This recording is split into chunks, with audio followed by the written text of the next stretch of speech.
बिहार की शिक्षा व्यवस्था को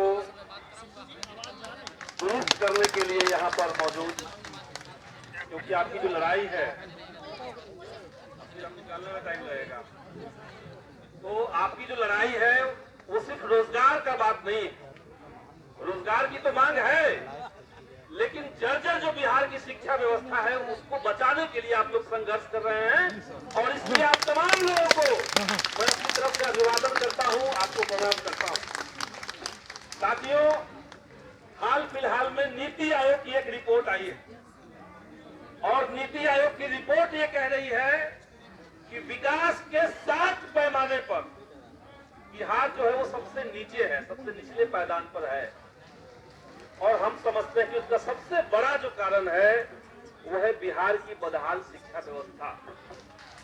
जिस राज्य में शिक्षा नहीं होगा, जिस राज्य में बच्चे स्कूल तो जाएंगे, खिचड़ी तो खाएंगे, लेकिन शिक्षक से उनका दर्शन नहीं होगा, उस राज्य का विकास संभव ही नहीं है। और इसलिए आपकी जो लड़ाई है वो सिर्फ अपने रोजगार के लिए नहीं, आपकी जो लड़ाई है वो बिहार को विकास के रास्ते पर आगे ले जाने के लिए, वो बिहार के भविष्य को बचाने और संवारने की लड़ाई है। और इसलिए आपकी लड़ाई में हमने शुरुआत से अपना साथ दिया है। साथियों, आप लोग जानते होंगे जो सरकारी आंकड़ा कह रहा है, केंद्र सरकार का जो शिक्षा विभाग है, जो मानव संसाधन विकास था, उसके अनुसार 30 बच्चों के ऊपर एक शिक्षक चाहिए।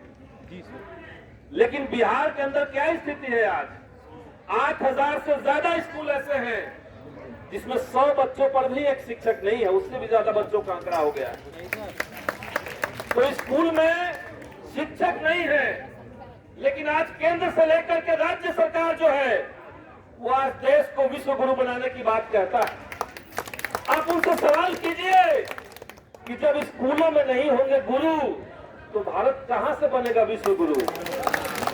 स्कूल में जब टीचर नहीं है, और तो हमने पिछले समय जब कोविड महामारी का दौर था, जब विधानसभा का सत्र चला, उसी लॉकडाउन के समय में, तब हमने सरकार से ये रिक्वेस्ट किया था, हमने सरकार से कहा था कि बिहार भर के बच्चे 1 साल, 1.5 साल, 2 साल के बाद स्कूल जा रहे हैं। जब आपका लॉकडाउन खत्म होगा तो 2-2 साल के बाद बच्चे स्कूल में जाएंगे, तो उनके जाने से पहले आप शिक्षक की जो कुर्सी है वहां पे शिक्षक बैठा दीजिए, ताकि बच्चे जाए तो स्कूल खाली नहीं रहे। लेकिन नीतीश कुमार की जो सरकार है, और मैं सिर्फ नीतीश कुमार की सरकार की बात नहीं कह रहा हूं, आज जो देश के अंदर केंद्र सरकार है, ये दोनों मिलकर के पूरे देश की शिक्षा व्यवस्था का बंटाधार करने में लगे हुए हैं। स्कूलों में शिक्षक नहीं है, तमाम विश्वविद्यालय, जिसको कहा जाता है कि बिहार का सबसे बेहतरीन विश्वविद्यालय आपका पटना विश्वविद्यालय है, 75% लेक्चरर के पद वहां पे खाली पड़े हुए हैं। सब जगह यही आलम चल रहा है। तो आप बिहार को बनाना क्या चाहते हैं? कल विधानसभा का जब सत्र चल रहा था, उसमें सरकार ने प्राइवेट यूनिवर्सिटी बिल में संशोधन करने की बात कही। हम तमाम विधायक ये कहते रह गए कि प्राइवेट विश्वविद्यालयों को लाने का, प्राइवेट यूनिवर्सिटी और प्राइवेट कॉलेज को बढ़ावा देने का और प्राइवेट स्कूलों को आगे करने का जो सरकार का एजेंडा है, उससे बिहार का कल्याण नहीं होगा। बिहार का कल्याण वहां से होगा जहां पे बिहार के तमाम गरीब गुरबे किसान मजदूर के जो बच्चे हैं वो पढ़ने जाते हैं, और वो स्कूल अगर दुरुस्त नहीं होता है तो स्कूल तब शिक्षा व्यवस्था दुरुस्त नहीं होगी। आपकी जो लड़ाई है 94,000 शिक्षकों के भीतर जो 38,000 चयनित अभ्यर्थी हैं, 38,000 से थोड़ा ज्यादा, 38,400 चयनित अभ्यर्थी, प्रक्रिया पूरी हो चुकी है, सारी प्रक्रिया हो गई है, और बगैर कोई कारण बताए, बिना कोई कारण बताए सरकार जो है वो काउंसलिंग और ज्वाइनिंग का डेट जो है वो लटका के रखा हुआ है। हमने कहा नियुक्ति पत्र, आपकी जो ज्वाइनिंग है, नियुक्ति पत्र आपको जो देना था उसको लटका करके रखा हुआ है। हम सरकार से ये कहना चाहते हैं कि आप तारीख जनवरी में करवाइए। हमने जब शिक्षा मंत्री से पूछा, तो वो कह रहे हैं कि दिसंबर के मिड में हम लोग इसको शुरू करवाने की कोशिश कर रहे हैं। हमने कहा डेट बता दीजिए, हालांकि डेट का इस सरकार के अंदर डेट बताने का भी बहुत वैल्यू नहीं है, ये आप जान लीजिए। बिहार एसएससी का एक बहाली है, 13,000 पदों के लिए 52,000 जो अभ्यर्थी हैं वो चयनित हुए हैं। उनकी बहाली जो 2014 से अब तक पेंडिंग पड़ी हुई है, बीसीओ बार डेट बताया गया और हर डेट के आने से ठीक पहले नया सर्कुलर आता है कि इसको अगले आदेश तक के लिए हम लोग लंबित रखे हुए हैं। और इसलिए हम कहेंगे कि आपकी जो लड़ाई है, आपकी जो मांग है, वो बहुत जेन्युइन है, बहुत बुनियादी मांग है। और इस मांग को लेकर के हमारी लड़ाई और मजबूत हो। विधानसभा के अंदर हमने कल ये सवाल दिया था, क्योंकि 4 दिन का सत्र है और 4 दिन के सत्र में शिक्षकों की इतनी बहालियां हैं, जो सीटेट बीटेट कंप्लीट किए हुए जो अभ्यर्थी हैं उनकी बहाली है, 2011 में जो स्टेट क्वालिफाई किए हुए छठे चरण का माध्यमिक और उच्चतर माध्यमिक उनकी बहाली है, 2019 के जो स्टेट क्वालिफाई है उनकी बहाली है। तो इतने तरह की बहालियां हैं। हाई कोर्ट का आदेश आया है कि जो विकलांग छात्र हैं उनको 1996 से लेकर के 2017 तक के सारे बैकलॉग भरिए और शिक्षा विभाग को भी लेकर जारी किया गया है। तो हमने चारों मिलाकर के कहा कि बिहार के अंदर शिक्षकों की भारी कमी है। क्या ये सच बात है? क्या ये सच बात है कि सीटेट क्वालिफाई जो 94,000 बहाली है वो स्टेट की बहाली और विकलांग छात्रों की बहाली, ये सब बहालियां लंबित पड़ी हुई है, पेंडिंग पड़ी हुई है? अगर हाँ तो सरकार जवाब दे कि इसको आप कब तक करेंगे। ये हमने सवाल दिया, इसको हमने अपने फेसबुक पे भी डाला हुआ है। सरकार की तरफ से इतना बेशर्म जवाब आता है। शिक्षा मंत्री जवाब देते हैं सदन के अंदर कि जो बहाली स्टेट की है उसमें विकलांग छात्रों को 4% हम लोग आरक्षण दे रहे हैं सरकार के नियम के मुताबिक।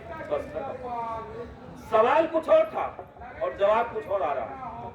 तो यही सरकार का रवैया है, पूछिए आम तो बताते हैं इमली। और इसीलिए हमें लगता है कि एक बार सारे अभ्यर्थियों को मिल करके कोई ज्वाइंट प्रपोजल बनाना पड़ेगा। आमतौर पे बिहार में जो चल रहा है उसमें दिक्कत क्या है? आपके मांग से अलग मैं एक बात कह रहा हूँ। आमतौर पे हो रहा है कि जिस बहाली से हम लोग जुड़े हुए हैं उस बहाली के लिए हम लोग गोलबंद हो रहे हैं, आंदोलन कर रहे हैं, संघर्ष कर रहे हैं और सब लोग बटे हुए हैं। हमारा मानना है कि एक मुकम्मल लड़ाई बिहार के अंदर होना चाहिए। ये बिहार के युवाओं का, बिहार के छात्रों के मान सम्मान की लड़ाई बन चुकी है और इसलिए एक मुकम्मल लड़ाई हो कि सरकार एक कानून बना दे कि कोई भी विभाग हो, उस विभाग से अगर कोई बहाली की विज्ञप्ति जारी होती है तो उस विज्ञप्ति के साथ ज्वाइनिंग कब तक होगा उसका समय सीमा बहाली के विज्ञप्ति में मेंशन रहे। और जो विभाग उस समय सीमा के अंदर बहाली को पूरा नहीं करता है या विभाग के विज्ञप्ति में कोई गलत सूचना के चलते कोर्ट में मामला चला जाता है तो उस विभाग के ऊपर कार्रवाई हो, ये कानून बनना चाहिए। हम ये मांग कर रहे हैं। हम सारे लोग बिखर के लड़ाई कर रहे हैं, लेकिन कुछ मांगे ऐसी होगी जिसमें सारे लोगों को एकजुट होकर के आंदोलन करना पड़ेगा। साथियों, अभी कल जब मैं शिक्षा मंत्री से अलग से बात किया तब उनका कहना था कि इसके अंत में पंचायत चुनाव का जो खत्म हो जाएगा, डेट 12 तारीख को खत्म हो रहा है, उसके अंत में वो इसको पूरा करने की कोशिश करेंगे। कोशिश ही करने की बात होती है। हम लोग लंबे समय से देख ही रहे, कोशिश हो ही रहा है 3 साल से। तो इसलिए और कई एक बहालियां तो 10-10 साल से लटकी हुई। तो इसलिए हम कहेंगे कि आप लोग संघर्ष कीजिए।